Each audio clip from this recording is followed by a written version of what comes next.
I need to tell you something that will change the way you see the universe. Everyone hates noise. Engineers hate it. Musicians hate it. You hate it when the call crackles, when the video freezes, when the audio fails.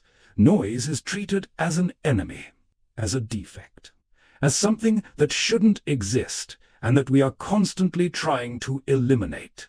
But what if I told you that the noise is not a mistake, that he is not a failure of the universe, that it is, in fact, a fundamental property of reality, that without him, nothing that exists could exist?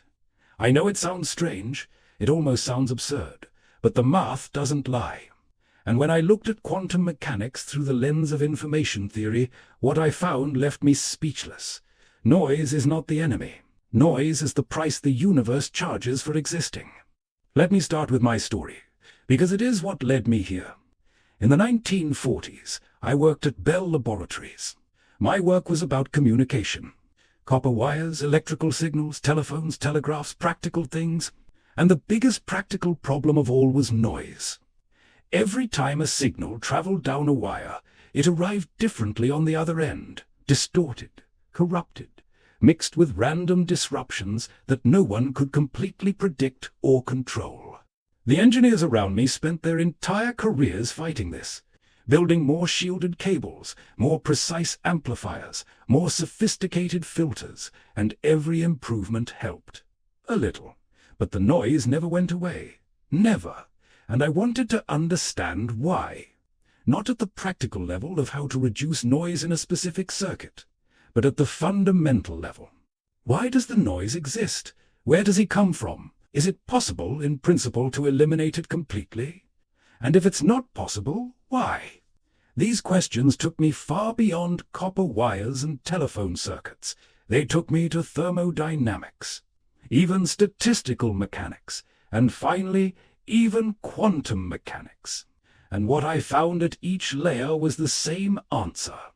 Ever deeper, ever more fundamental, ever more inescapable. The noise is real. It's permanent. And there are reasons that go to the heart of how the universe works. The first layer is thermodynamics. And this is the easiest to understand. Every object with a temperature above absolute zero contains particles that move. Atoms vibrate. Electrons move around. Molecules collide. This agitation is what we call heat, and this agitation generates noise. In the case of a copper wire, the free electrons that carry the electrical signal also move randomly because of the temperature. These random movements create voltage fluctuations that mix with the signal. This is thermal noise, also called Johnson-Nyquist noise, named after the two scientists who studied it at Bell Labs. John Bertrand Johnson measured the effect experimentally in 1926. Harry Nyquist explained it theoretically in the same year. The result is elegant and devastating. The power of thermal noise is directly proportional to the temperature and channel bandwidth. The hotter the system, the more noise. The wider the frequency range, the more noise. And the only way to eliminate it would be to get to absolute zero. Suvan 73.15 degrees Celsius. The temperature at which all molecular agitation ceases. But absolute zero is unattainable. The third law of thermodynamics guarantees this. You can get closer. It can cool systems to billionths of a degree above zero. Top physics labs do this routinely. They use lasers to slow down atoms, magnetic fields to trap them, and very sophisticated techniques to suck out every last bit of thermal energy, and they come extraordinarily close. But getting there? At exact zero? Never. It's an asymptote. A limit that you pursue infinitely without ever reaching. Each step towards zero requires more energy, more technology, more ingenuity than the previous step.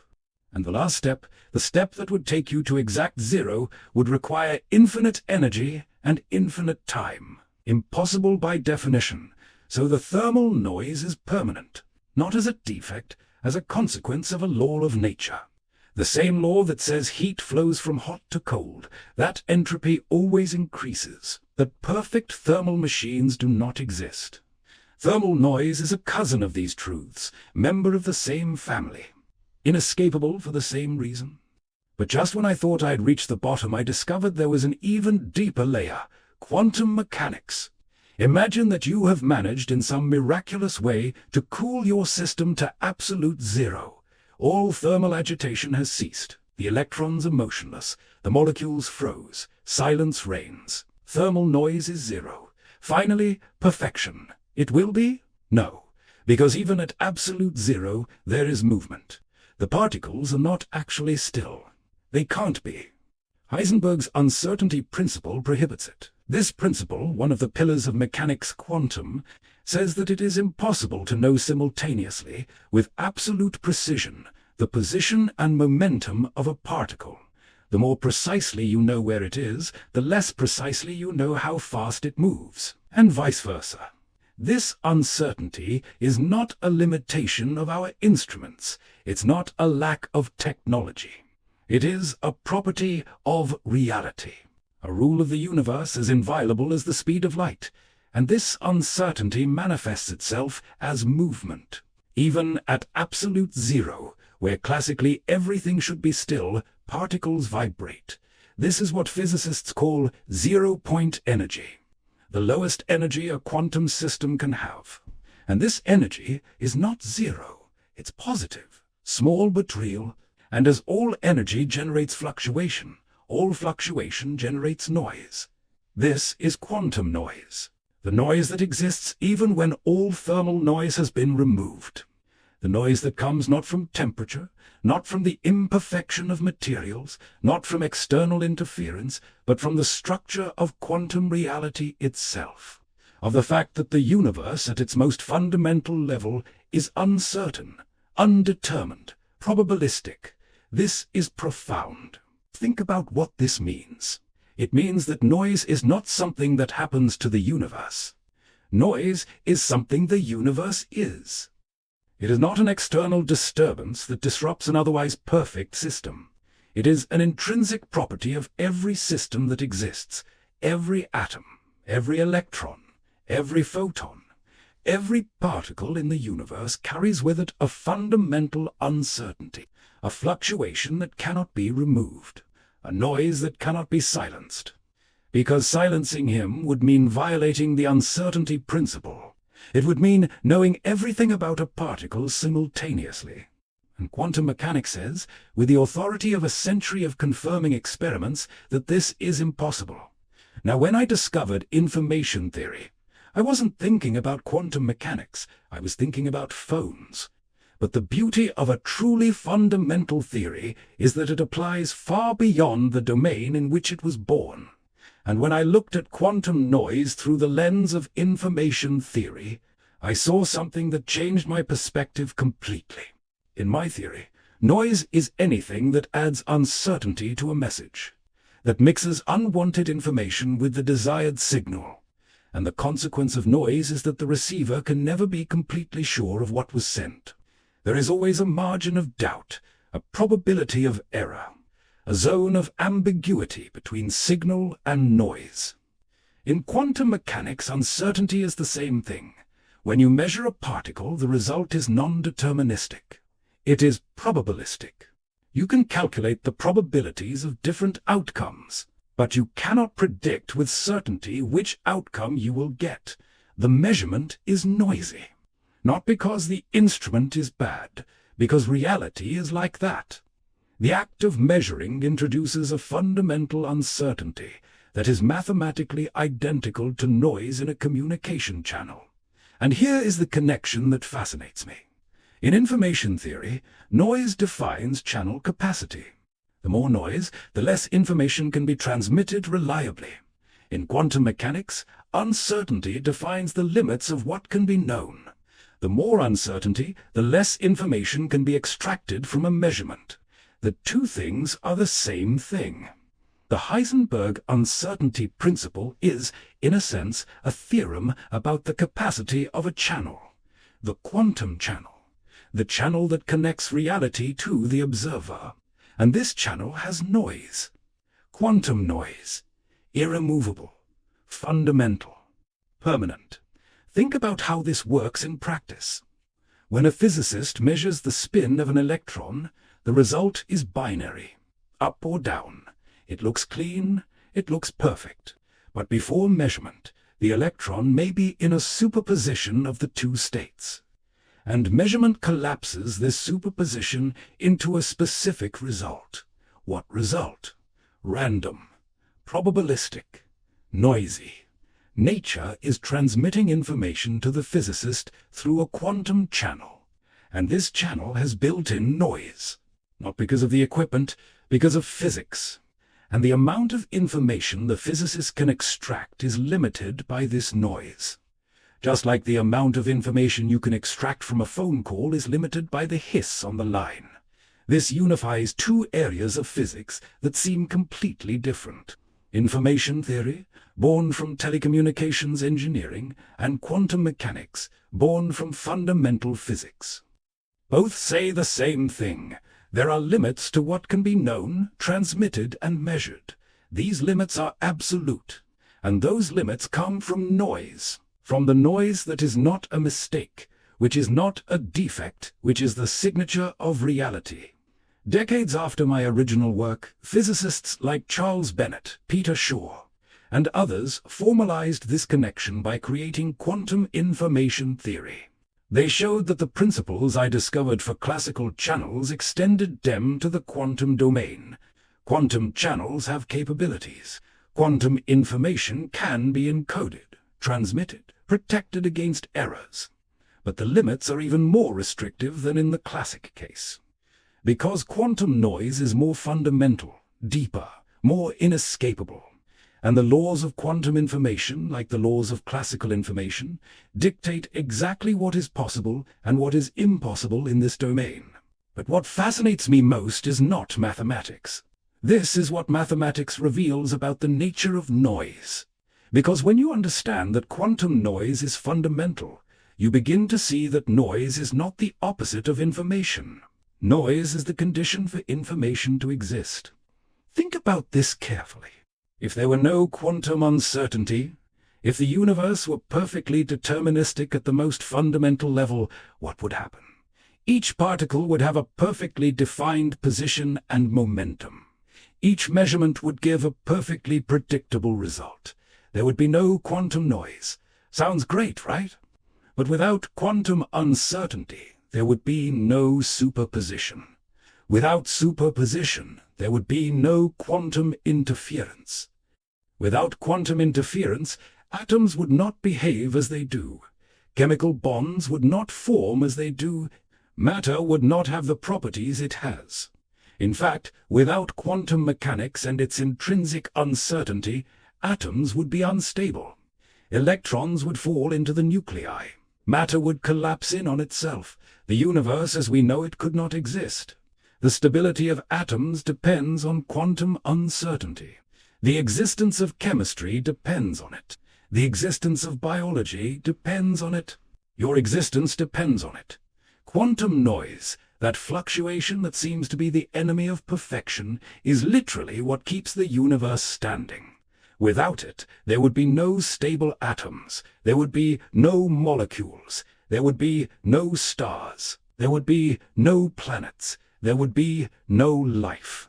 There would be no one to complain about the noise. And there's more.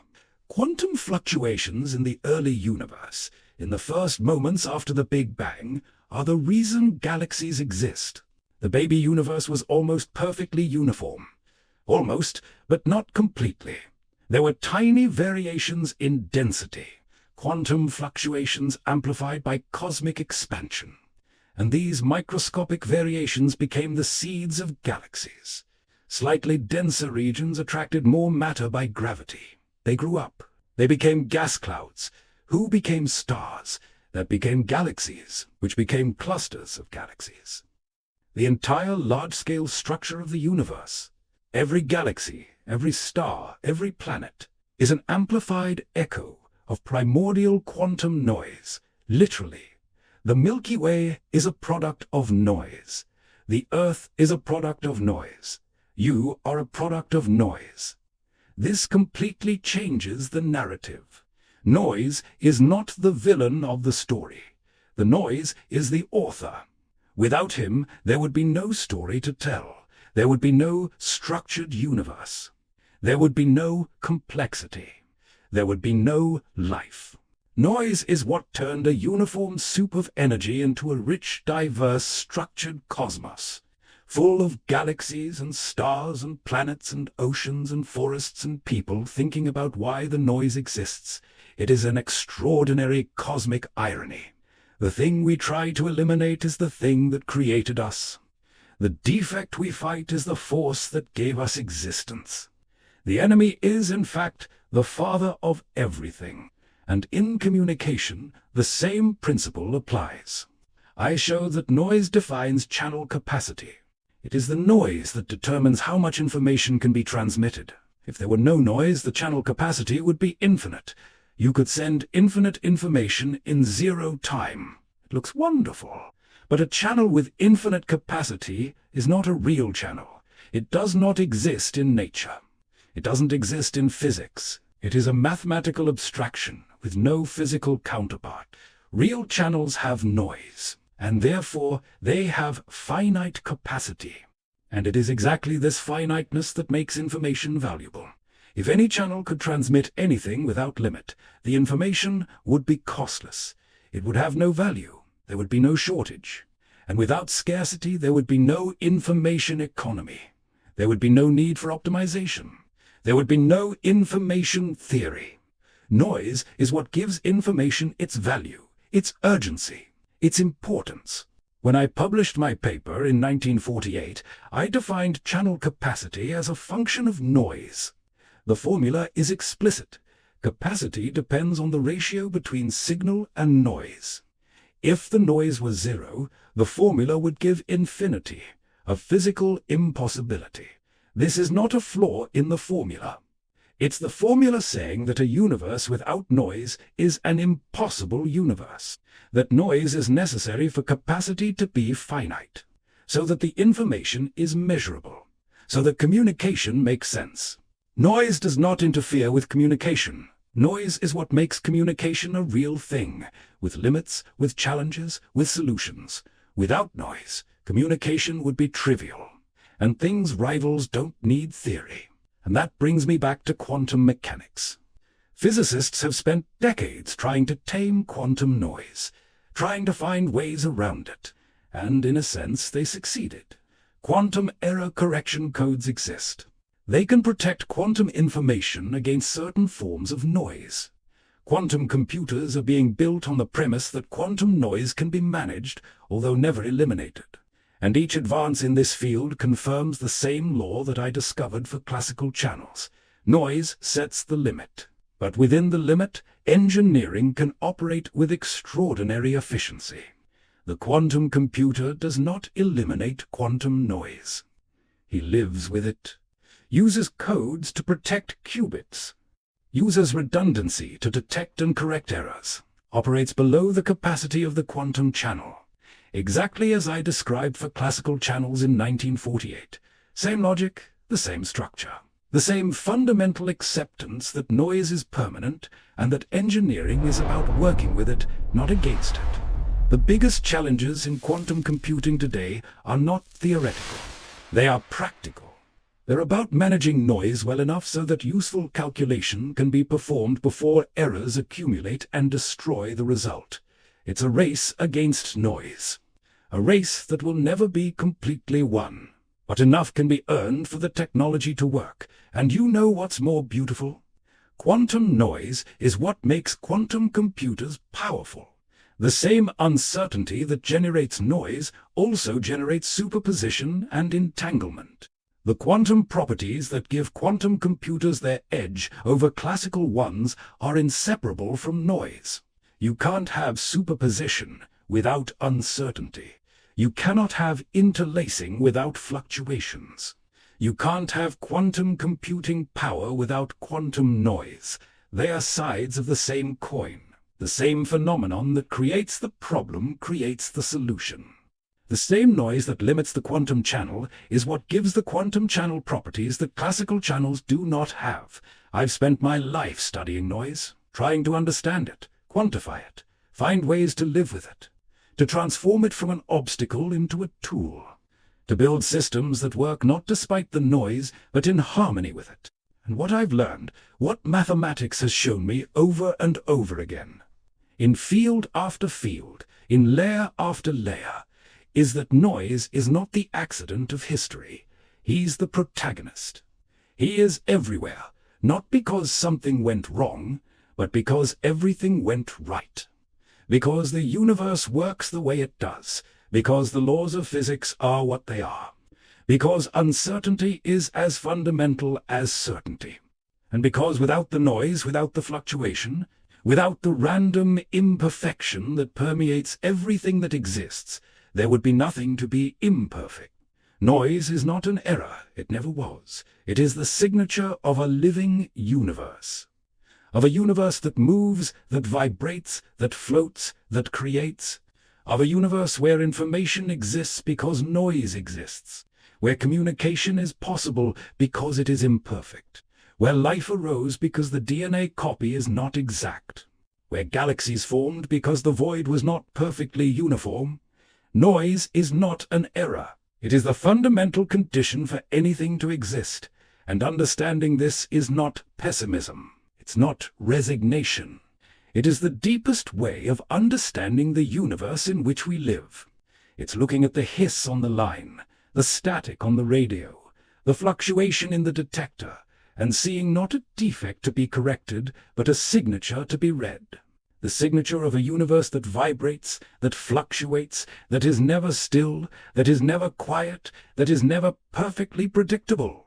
And it is precisely because of this infinitely interesting noise is not an error. It never was. And the entire universe is proof.